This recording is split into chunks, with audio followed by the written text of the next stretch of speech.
2000년 전 예수님 시대의 이스라엘에서는 시각장애인은 비난의 대상이었습니다. 맹인이 된다는 것은 하나님의 벌을 받은 사람으로 간주되었습니다. 그래서 그 사람들은 멸시의 대상이었습니다. 또한 일을 할 수 없는 상황이기에 자연스럽게 거지가 되는 삶이었습니다. 사회적으로 종교적으로 비난받고 현실적으로 거지의 삶을 살아가고 있으니 그 삶이 얼마나 비참했겠습니까? 삶의 소망이라고는 손톱만큼도 찾을 수 없는 그런 비참한 삶을 이어가는 사람이 바로 맹인입니다. 이런 맹인에게 강점이 있습니다. 뭐가 강점이겠습니까? 우리가 듣지 못하는 미세한 소리까지도 들을 수 있는 청각이 발달되는 것이 바로 이 맹인들의 강점이 되기도 합니다. 여리고성에 바디메오라는 맹인이 있습니다. 이 맹인은 여느 날과 다름없이 성문어귀에서 지나가는 사람들에게 구걸을 하며 하루하루를 살아갑니다. 그런데 오늘은 사람들의 발걸음이 좀 다릅니다. 좀 더 많은 사람들이 지나가는 것 같습니다. 발걸음에 무거운 사람, 다리를 끌고 가는 사람, 가벼움의 발걸음, 평소와 다른 뭔가가 느껴지는 그런 발걸음들이 지나갑니다. 그때 이 바디메오 맹인이 사람들에게 묻습니다. 도대체 무슨 일입니까? 라고 묻습니다. 그때 37절에서 누군가가 바디메오에게 소식을 전해줍니다. 나사렛 예수께서 지나가신다. 죽은 자를 살리고 눈먼 자를 고치고 다리 저는 자를 고친다는 그 예수가 이 여리고성을 지나가신다고 바디메오에게는 너무나도 큰 기쁨의 소식이었습니다. 바디메오에게 또 하나의 강점이 있습니다. 눈은 앞을 볼 수 없고 다리는 있지만 뛰어 걸어 나갈 수가 없지만 내가 목소리는 크다라며 외칩니다. 38절입니다. 다윗의 자손 예수여 나를 불쌍히 여기소서 큰 소리로 외칩니다. 족보를 따져서 다윗의 자손 예수여라고 외치는 것이 아닙니다. 당신은 이미 다른 동네에서 죽은 자를 살리시고 다리 저는 자를 고치시고 눈먼 자를 보게 하셨고 말 못하는 사람을 말하게 하신 메시아라는 것을 내가 알고 있습니다 라고 외치는 겁니다. 주위 사람들이 가만히 있겠습니까? 저 저주받은 사람이 어디서 큰 소리야 조용히 해 소리를 못 지르게 꾸짖습니다. 입술의 강점을 가지고 있는 바디메오가 수긍하겠습니까? 그는 더 크게 외칩니다. 다윗의 자손 예수여 나를 불쌍히 여기소서 더 크게 외칩니다. 제자들과 사람들은 그 맹인 바디메오를 조용히 하라고 꾸짖지만 예수님의 반응은 달랐습니다. 40절입니다. 예수께서 머물러서서 명하여 데려오라 하셨더니 아멘. 걸음을 멈추시고 예수님의 시선이 그 맹인 바디메오에게로 향하셨습니다. 그가 외치지 않았다면 예수님의 발걸음이 멈춰졌겠습니까? 그가 입술로 외치지 않았다면 예수님의 시선이 그를 향했겠습니까? 바디메오는 자신의 몇 안 되는 강점으로 예수님의 이름을 불렀던 겁니다. 그 소리를 들으신 예수께서 발걸음을 멈추시고 바디메오를 자신에게로 데려오라고 명령하십니다. 예수께서 그에게 다가가는 것이 아니라 바디메오 맹인을 꾸짖던 사람들에게 가서 너희들이 저 맹인 바디메오를 데리고 오라고 명령을 하십니다. 사람들 입장은 좀 기분이 나쁘겠죠. 마가복음 10장 49절에 이렇게 말씀하십니다. 그들이 그 맹인을 부르며 이르되 안심하고 일어나라 그가 너를 부르신다. 조금 전까지 맹인 바디메오를 꾸짖던 사람들이 이제는 예수님의 명령을 따라서 그 맹인 바디메오를 찾아가서 예수님이 너를 부르신다고 또 다른 기쁨의 소식을 전합니다. 이제 예수님의 이 명령을 순종할지 말지는 바디메오의 결단에 달렸습니다. 바디메오가 어떻게 했겠습니까? 거기서 말씀하셔도 됩니다. 제가 낫겠습니다. 이렇게 말할 수도 있었고 아이고 뭐 높이 이름을 불렀지만 그까지 갈 여력이 안 됩니다 하고 거부할 수도 있었고, 예수님이 부르시니 제가 가지요라며 그 예수님께로 다가올 수도 있었습니다.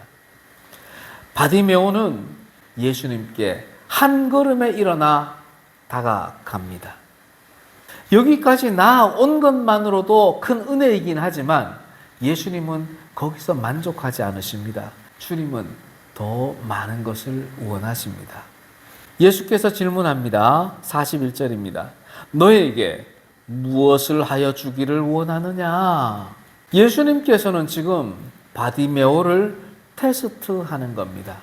테스트한다는 것은 그에게 고난이 있고 그에게 핍박이 있고 그에게 필요한 것이 있다는 겁니다. 예수님은 지금 예수님의 이름을 높이 부르며 찬양하는 이 맹인 바디메오에게 은혜를 베풀어 주기로 하시는 겁니다.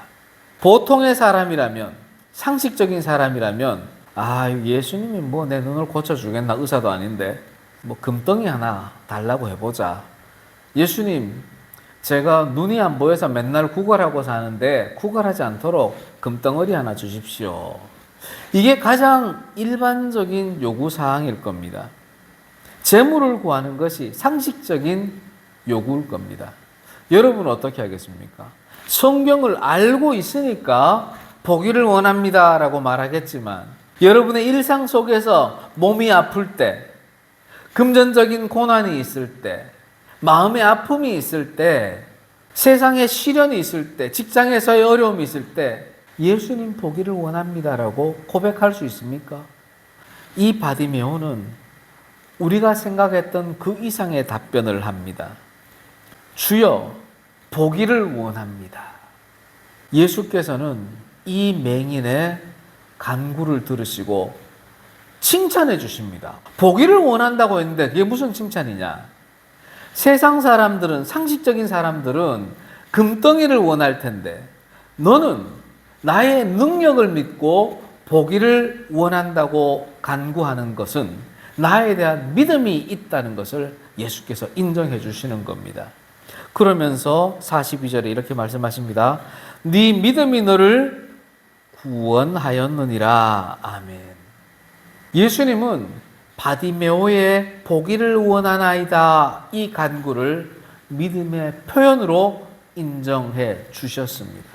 예수님께서는 정말 세상적으로는 이룰 수 없는, 성취할 수 없는 그러한 것들을 예수님께 아뢰일 때 예수님은 그 기도의 모습을 보고 너가 믿음 있다, 너의 믿음으로 말미암아가 네가 구원을 받았다라고 축복까지 해주시는 겁니다. 마가복음 10장 52절에서는 이 바디메오를 향해서 가라! 네 믿음이 너를 구원하였느니라 라고 선포합니다. 너는 구원받았으니 너는 세상 속으로 들어가라 라고 명령을 하시는 겁니다. 이 선포가 있자마자 이 맹인 바디메오의 눈이 뜨입니다. 앞을 보게 됩니다. 맹인 바디메오가 어떻게 했겠습니까? 바디메오는 눈을 뜨자마자 제일 먼저 한 것이 하나님을 찬양합니다. 그리고는 사람들을 둘러보지 않고 자기의 집으로 돌아가지 않고 그 길로 예수님을 따라갑니다. 예수님은 가라! 네 믿음이 너를 구원하였느니라 했지만 이 바디메오는 주님의 은혜가 커서 자신의 삶으로 돌아가지를 못하고 예수님을 따라 나서게 됩니다. 이 모습을 본 사람들도 가만히 있지를 않습니다. 43절입니다. 백성이 다 이를 보고 하나님을 찬양하니라. 아멘. 우리는 바디메오의 모습을 보면서 바디메오에게는 예수님의 크신 능력이 임했구나. 내게도 예수님의 이런 능력이 임해야 할 텐데, 이렇게만 생각하면은 이 본문 말씀을 바르게 이해하지를 못하는 겁니다. 왜 예수께서는 바디메오에게 이렇게 역사하셨고, 왜 성경은 이 말씀을 기록해서 2000년이 지난 우리에게도 전해주고 계실까요? 2000년 뒤를 살아가는 성도들, 너희들이 맹인이라는 것을 인정하느냐라고 묻고 있는 겁니다. 바디메오는 맹인이기 때문에 예수님을 볼 수 없었고 예수님을 볼 수 없기 때문에 맹인이라는 것이 드러나는 거죠. 우리는 어떻습니까? 우리는 눈은 뜨고 있지만 예수님을 보지 못할 때가 더 많잖아요. 예수님을 보지 못하는 우리가 바로 영적 맹인인 겁니다. 다시 말해서 신앙인이라고 자처하는 너희들이 바로 맹인이야. 너희가 바로 바디메오야. 너희들이 눈을 뜨고 성경을 읽고 말씀을 듣고 있지만 그 가운데 예수님을 보지 못하면 너희들이 바로 맹인이여. 너희가 바로 바디메오와 똑같은 사람이야. 라고 우리에게 가르쳐 주는 겁니다. 우리도 바디메오처럼 예수님의 소식을 듣고 있잖아요. 성경을 보고 있고 주일마다 말씀을 듣고 있고 어떤 사람은 인터넷을 통해서 쉼없이 예수님의 소식을 듣고 있지만 보지를 못할 때가 있잖아요. 그러면 영적 맹인인 상태인 겁니다. 그때 어떻게 해야 되겠어요? 이 맹인 바디메오가 예수님의 이름을 불렀던 것처럼 비록 내가 영적 맹인 상태에 있을지라도 어떻게 해야 예수님을 만날 수 있어요? 예수님의 이름을 높이고 불러야 되는 겁니다. 내게 주신 강점으로 불러야 합니다. 내가 눈이 어두워서 움직일 수가 없어요. 그러면 입술로 불러야 합니다. 내가 다리가 부러져서 꼼짝도 못해요. 그럼 손으로, 입술로, 귀로 다른 방법으로 예수님을 높이며 불러야 합니다. 나는 가진 게 없어. 아무것도 할 수 없어. 다른 것으로 예수님을 불러야죠. 나는 학생이야. 시간이 없어. 그러면 다른 것으로 예수님을 높이며 불러야 합니다. 예수님은 우리에게 약점만 주신 것이 아니라 분명히 강점을 주셨습니다. 그 강점을 찾아야 합니다. 바디메오는 자신의 강점을 청력과 입술이라 생각하고 그것을 충분히 사용해서 주님의 이름을 불렀습니다. 우리들에게도 하나님이 주신 강점이 있습니다. 내 약점만 볼 것이 아니라 내게 주신 강점을 찾아서 그 강점으로 주님을 높이고 부르면 약점을 은혜의 도구로 사용하시는 분이 바로 우리 주님이십니다. 사랑하는 성도 여러분, 바디메오는 예수님의 부름에 즉각적으로 응답해서 예수님께로 나아왔습니다. 그리고 예수님의 말씀을 들었습니다. 우리는 어떻습니까? 예수님의 부르심에 응답하고 있습니까?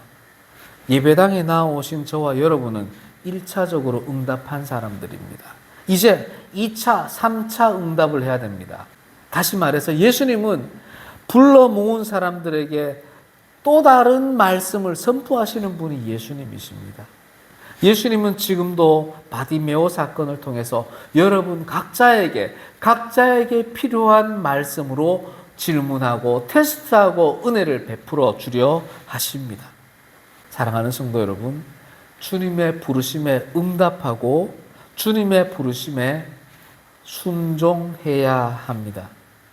그리고는 고백해야 합니다. 보기를 원하나이다. 믿음이 있기 때문에 예수께 보기를 원합니다라고 고백할 수 있는 겁니다. 반대로 간구하지 않는다는 것은 믿음이 없다는 겁니다. 여러분에게 약점이 있습니까? 아픔이 있습니까? 고난이 있습니까? 간구해야 될 기도 제목이 있습니까? 간구하십시오. 그 간구를 예수님은 먼저 믿음의 표현으로 인정해 주십니다.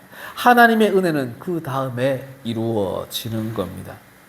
오늘 본문 말씀에서 바디메오는 가라, 네 믿음이 너를 구원하였느니라고 구원의 복음을 영접하는 순간 눈을 뜨게 됩니다. 하나님의 말씀을 나를 향한 말씀이다라고 영접하는 순간 하나님의 은혜가 여러분들에게 임하게 되는 것입니다. 거기서 끝나는 것이 아닙니다. 그 이후의 삶에도 변화가 따르게 됩니다.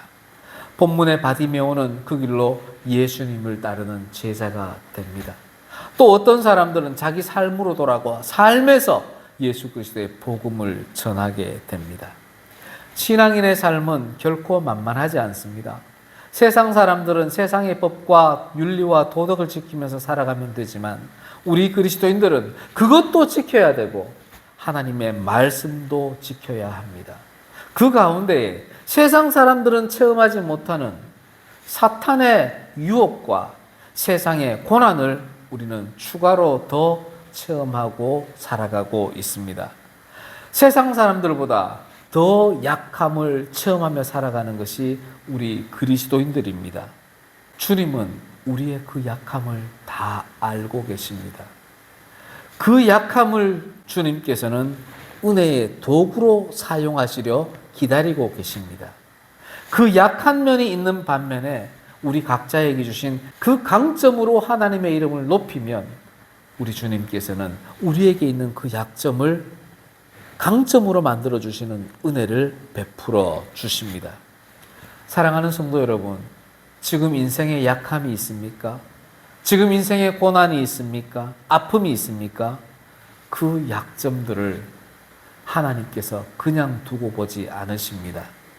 예수님의 말씀을 분별하십시오. 예수님의 부르심에 응답하십시오. 예수님을 믿고 간구하십시오. 그리하면 그 약점을 통해서 예수님이 역사하십니다. 아멘.